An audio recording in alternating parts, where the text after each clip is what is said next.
Merci de m'avoir offert l'opportunité de présenter aujourd'hui. Donc, je vais vous parler je vais vous faire un survol dans cette présentation d'une nouvelle approche de recherche et de traitement qui est à la croisée de l'immunothérapie et de la génomique.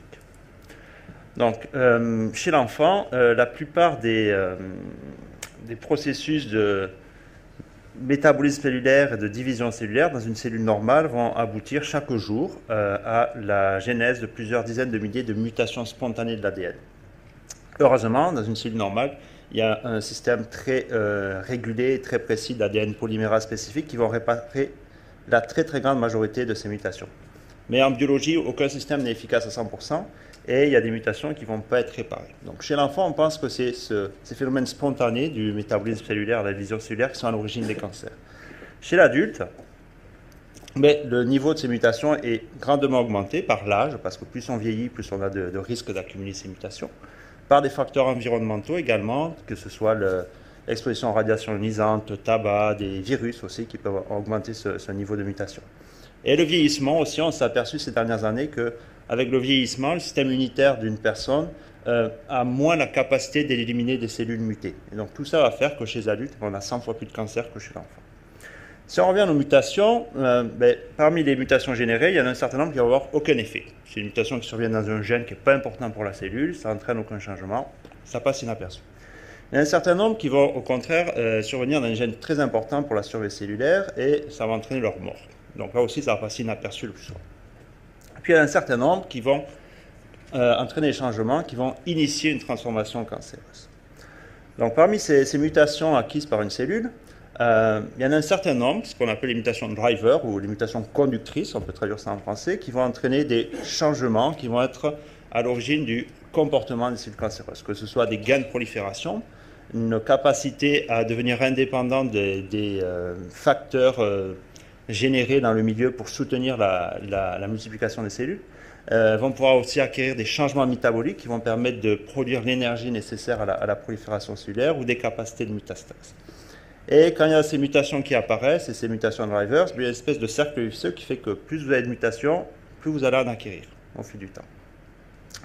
À côté de ces mutations drivers, il y a d'autres mutations qui sont générées, qui n'ont pas forcément d'implication fonctionnelle pour la cellule, mais qui vont entraîner la formation de nouvelles molécules.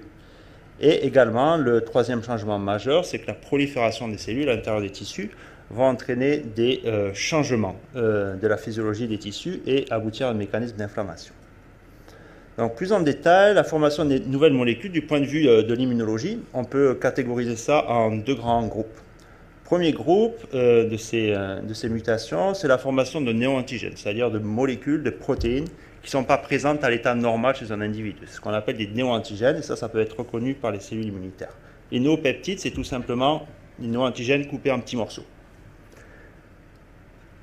L'autre type de molécule à laquelle peuvent aboutir ces changements, ces mutations, c'est l'apparition ou la réapparition d'antigènes aberrants. Par exemple, on sait qu'il y a certains cancers qui se mettent à réexprimer des antigènes embryonnaires. Les mélanomes, par exemple, ils expriment très fréquemment un antigène embryonnaire qui normalement disparaît à la naissance.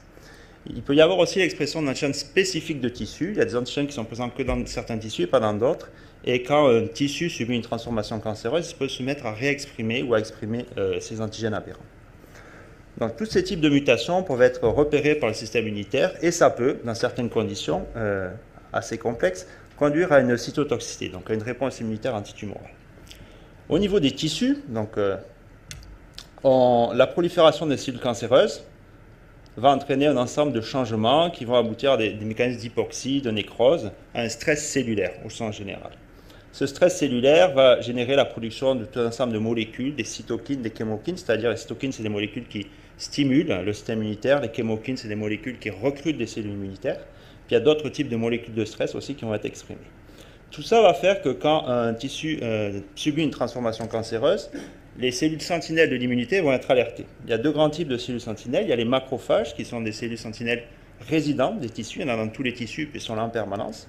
Puis il y a les cellules dendritiques, c'est les cellules qui font la navette entre les tissus et puis les ganglions lymphatiques, le système immunitaire proprement dit, pour aller renseigner les lymphocytes sur ce qui se passe dans les tissus. Donc une fois activées, ces cellules sentinelles, qu'est-ce qu'elles vont faire? elles ont la potentialité de stimuler et de recruter tout un ensemble de cellules immunitaires différentes qui chacune peuvent avoir un effet anticancéreux particulier. Donc le prototype quand même de la réponse immunitaire anticancéreuse, ça reste le lymphocyte T alpha-bêta. Mais il y a d'autres types de cellules qui ont une action dans certains types de cancers et elles agissent toutes ou elles sont recrutées par des voies différentes d'un type à l'autre. Si on prend le lymphocyte T alpha-bêta, pour un lymphocyte, une cellule cancéreuse, c'est basiquement comme une cellule infectée par un virus. C'est les mêmes mécanismes de reconnaissance et de destruction qui sont mis en jeu. Donc, ce que reconnaît primairement un lymphocyte alpha-bêta, c'est la présence d'une molécule anormale, donc d'un néo-antigène ou néo-épitope, présentée par une molécule HLA. Ce sont des molécules de présentation dans le travail de présenter les peptides et les antigènes au lymphocyte T. Le lymphocyte T est reconnaissable par son récepteur spécifique. Ça prend aussi un corécepteur qui s'appelle CD4, CD8, dépendant des lymphocytes T.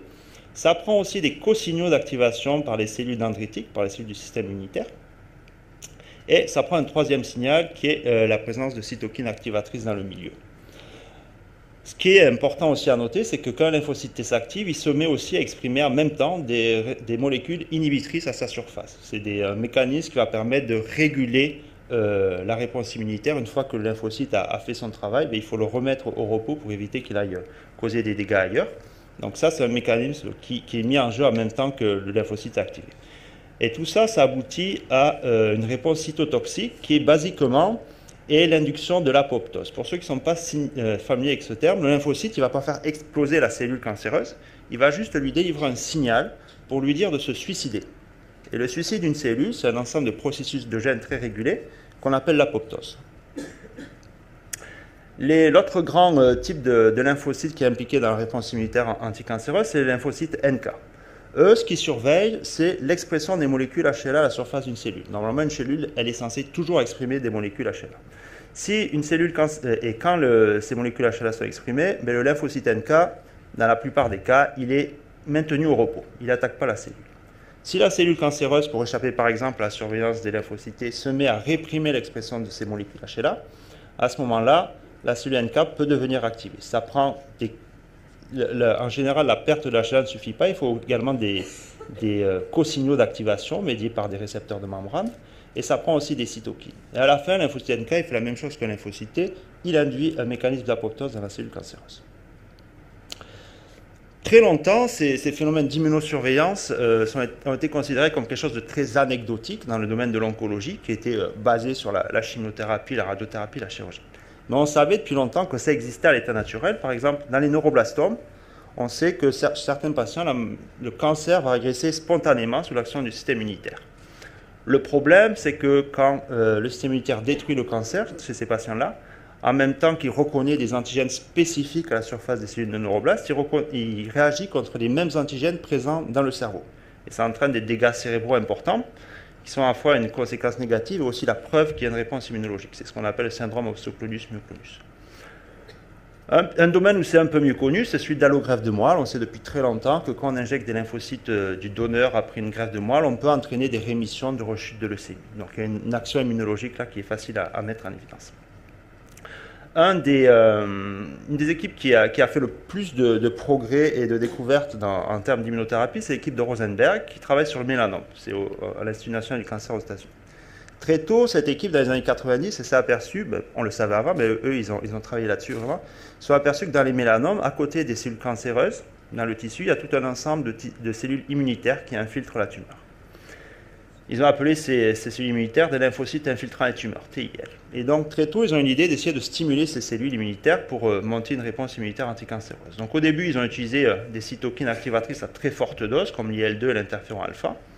Et ils ont observé des réponses très significatives, des rémissions complètes. Mais c'est des traitements qui étaient extrêmement toxiques parce que ça stimulait le système immunitaire de façon non spécifique. Donc, ce n'était pas utilisable à grande échelle et chez beaucoup de personnes. Avec les progrès de la technologie dans les techniques d'isolation et d'amplification des cellules, ils ont été capables d'isoler ces cellules, ces TIL, de les amplifier puis de les réinjecter aux patients. Ils ont observé également des réponses cliniques très significatives, mais ça reste quelque chose de très lourd à mettre en œuvre et qui était limité à un seul centre au monde et à un petit nombre de patients. Ce qu'ils ont réussi à faire aussi en amplifiant ces lymphocytes T, c'est à mettre en évidence les antigènes qui étaient reconnus par ces lymphocytes T. Il y en a plusieurs, mais le principal, c'est l'antigène MAGE-A, qui est l'antigène embryonnaire dont je vous parlais tout à l'heure. Et finalement, une autre observation très importante qu'ils ont faite, c'est que pour augmenter l'efficacité de ces TIL, autologues, il est important de donner la chimio ou la radiothérapie avant. Non pas que la chimio ou la radiothérapie vont détruire les cellules cancéreuses, parce que ce sont des cellules, des mélanomes réfractaires qui n'ont rien à faire de la chimio que vous pouvez leur balancer dessus. Mais en fait, la chimio ou la radiothérapie, ça va aller détruire des cellules immunitaires régulatrices qui sont aussi présentes dans la tumeur et qui bloquent la réponse immunologique. Donc ça, c'est les travaux de Rosenberg. Et ça nous amène sur l'étape suivante, c'est qu'est-ce qu'on sait sur les mécanismes d'échappement à la réponse immunitaire par les cellules cancéreuses. Il en existe plusieurs qui ont été mis en évidence dans différents types de cancers. Donc tout n'est pas valable pour tous les types de cancers. C'est en général assez spécifique d'un type de cancer particulier. Donc le premier mécanisme le plus simple et le plus souvent retrouvé, c'est la perte des molécules HLA. Il n'y a plus d'HLA, les épitopes sont plus présentés, le lymphocyte T peut plus s'activer. C'est basique et ça fonctionne très bien pour échapper aux lymphocytes T. La deuxième voie utilisée consiste à empêcher la stimulation des cellules dendritiques, des cellules sentinelles de la surveillance immunologique. Et il y a différentes façons. La cellule cancéreuse elle peut sécréter des cytokines inhibitrices ou elle peut exprimer des marqueurs membranaires qui vont bloquer les cellules sentinelles. Le plus connu actuellement, c'est l'axe CD47-SORP-alpha, qui est une nouvelle voie qui a été mise en évidence récemment et qui est en cours de développement pour des traitements spécifiques. Donc ça aussi, c'est très efficace pour bloquer les lymphocytes T. Une troisième voie consiste à sécréter de grandes quantités de cytokines inhibitrices. Ça a été observé par exemple dans les lymphomes d'Hodgkin qui sécrètent des grandes quantités d'interleukine 10 et c'est aussi efficace pour bloquer les lymphocytes T alpha-bêta. Une autre voie, et c'est celle qui a été mise en évidence de la façon la plus spectaculaire les 5 dernières années, c'est la présence de molécules inhibitrices produites par la cellule cancéreuse qui vont aller lier les récepteurs inhibiteurs de lymphocytes T activés. Une autre voie encore, plus complexe, consiste pour la cellule cancéreuse à aller recruter des lymphocytes régulateurs des macrophages, c'est-à-dire des cellules inhibitrices de la réponse immunitaire. Encore une autre façon d'échapper à la réponse immunologique consiste à modifier son micro-environnement. Il y a des cellules qui ont la capacité de modifier la matrice qui se trouve autour d'elles et par exemple aussi de faire proliférer des fibroblastes, des cellules normales, qui vont empêcher le lymphocyte T de venir à proximité, au contact de la cellule cancéreuse pour la détruire. Et puis finalement, la voie ultime pour échapper à la réponse immunitaire consiste à perdre les gènes de l'apoptose. Là, même si le lymphocyte il a tous les signaux qu'il faut pour s'activer et qu'il délivre son signal, ben, ça ne va avoir aucun effet parce que les mécanismes d'apoptose ils sont absents dans la cellule cancéreuse. Ça, c'est un mécanisme ultime pour échapper au lymphocyte T, au lymphocyte NK, mais il semble que ça ne permette pas d'échapper à l'immunothérapie médiée par les macrophages, parce que les macrophages sont des cellules qui vont phagocyter la cellule cancéreuse et la digérer. Donc, ça, on commence à peine à connaître ces nouveaux mécanismes. Mais la perte de l'apoptose, c'est dans tous les cas une très mauvaise nouvelle pour les patients, que ce soit pour la résistance à la chimiothérapie ou à l'immunothérapie. Donc, durant les 5 dernières années, il y a eu un changement complet de paradigme en oncologie, avec la démonstration de l'effet très important de l'immunothérapie telle qu'on peut la produire actuellement. Ce changement de paradigme provient de la mise en évidence de l'activité des anticorps monoclonaux pour bloquer les molécules inhibitrices. Donc, le plus célèbre actuellement, c'est ce qu'on appelle l'anti-PD1. On verra, ça a démontré une efficacité sans précédent en oncologie. Il y a d'autres types d'anticorps qui ont été développés ou qui sont en développement, comme l'anti-CD47. L'autre preuve de l'importance de l'immunothérapie de son efficacité, c'est les CAR, comme a présenté Henrik. Et puis en pédiatrie, une des meilleures démonstrations, c'est l'utilisation de l'immunothérapie dans les neuroblastomes, à l'aide d'anticorps qui ciblent un antigène qui s'appelle le GD2 en l'associant à des cytokines activatrices.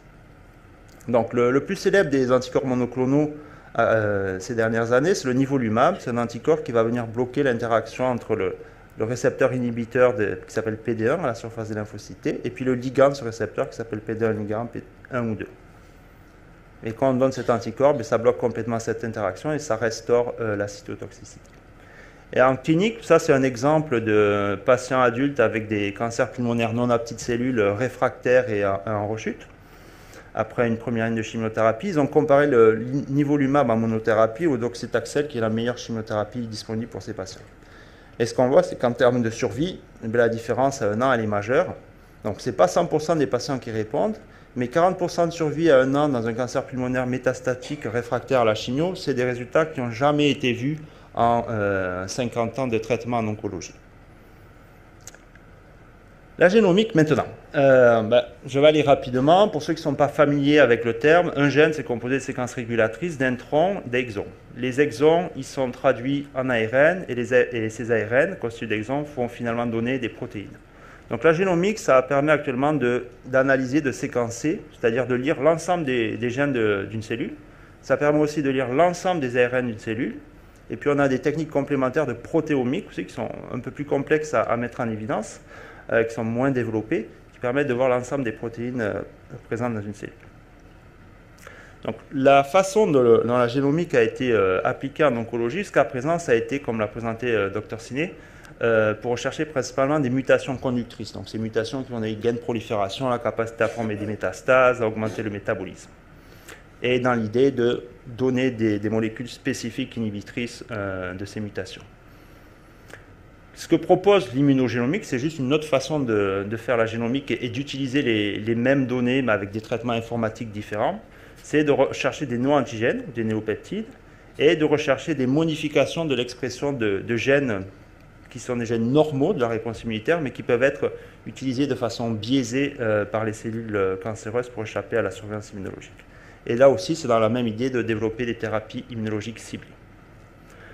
Donc ça, c'est un exemple de ce qui peut être fait en immunogénomique. C'est aux États-Unis, ils ont pris des milliers d'échantillons de cancers différents au diagnostic. Il y a à peu près tous les types de cancers qu'on peut rencontrer chez l'adulte.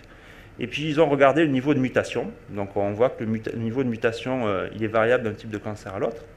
Et ils ont regardé ici quelle quantité de néo-antigènes ces mutations produisaient. Donc là aussi, on voit qu'il y a un niveau variable, mais à peu près dans tous les types de cancers, on est capable de retrouver de quelques néo-antigènes à plusieurs centaines de néo-antigènes.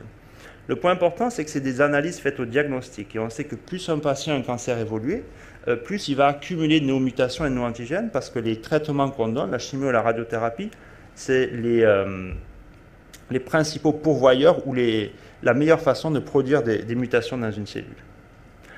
L'autre façon de regarder l'immunogénomique, c'est de regarder comment les molécules normales du système immunitaire sont utilisées par les cellules tumorales. Puis ça, c'est ce qui a été fait par cette équipe. Et ce qu'ils ont retrouvé rapidement, c'est que la voie la plus souvent utilisée par les cellules cancéreuses, comme je disais précédemment, c'est de perdre l'expression des molécules HLA à leur surface. Mais il y a évidemment d'autres moyens qui ont été mis en évidence, comme des modifications d'expression de cytokines.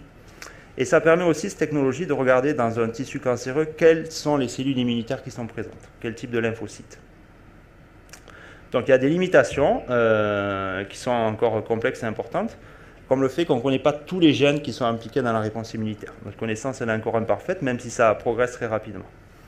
Les résultats sont compliqués à interpréter parce que les techniques de génomique, ça produit une quantité monstrueuse de données qui vont nécessiter un traitement informatique, qui vont nécessiter de comparer ça à des bases de données, d'intégrer ça dans des bases de données. Et une fois qu'on a mis en évidence des mutations, encore faut-il que ces mutations des gènes se traduisent en changement des ARN et en changement des protéines pour avoir une conséquence au niveau cellulaire ou immunologique.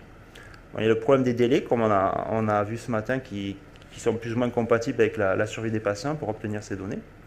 Et puis, il y a les problèmes d'arriver à produire des traitements spécifiques, des traitements immunologiques. Il y a tout un tas d'aspects financiers, technologiques, régulateurs, organisationnels et même économiques. Actuellement, les traitements d'immunothérapie ciblée sont des traitements très chers pour l'instant. Mais ça aussi, ça évolue très rapidement et en 2-3 ans, il y a un changement complet qui a été observé. Et actuellement, c'est plus d'une quarantaine de molécules d'immunothérapie ciblée qui sont en cours de développement. L'avenir de l'immunogénomique, il semble très prometteur. Et puis à Sainte-Justine, on est pas mal équipé pour suivre cette vague-là. On a accès aux techniques de génomique dans le laboratoire Daniel Siné. Et l'année dernière, il avait été capable assez rapidement, assez simplement, de rechercher dans une quinzaine de lignées de leucémie quelle était la quantité de néoantigènes qui était produite. Et on a trouvé qu'il y avait des néoantigènes quasiment dans toutes les lignées cellulaires. Donc, la technologie, elle est présente et on a les experts qui savent l'utiliser. On a le laboratoire aussi qui essaie de travailler sur le développement de thérapies anticancéreuses, comme le Dr Haddad, qui travaille plus spécifiquement sur les lymphocytes T spécifiques. Le labo de Michel Duval, qui lui travaille sur les NK, qui sont la solution quand les T ne fonctionnent plus, on va dire. On a l'équipe de Dr De Calouet qui regarde comment fonctionnent les molécules inhibitrices pour modifier le fonctionnement lymphocyte T. On a aussi accès, à travers des essais thérapeutiques développés par l'industrie, à des virus anticancéreux. Ce sont des virus qui vont dans les cellules et on peut utiliser ces virus pour apporter des gènes de modification de la réponse immunitaire dans les cellules cancéreuses.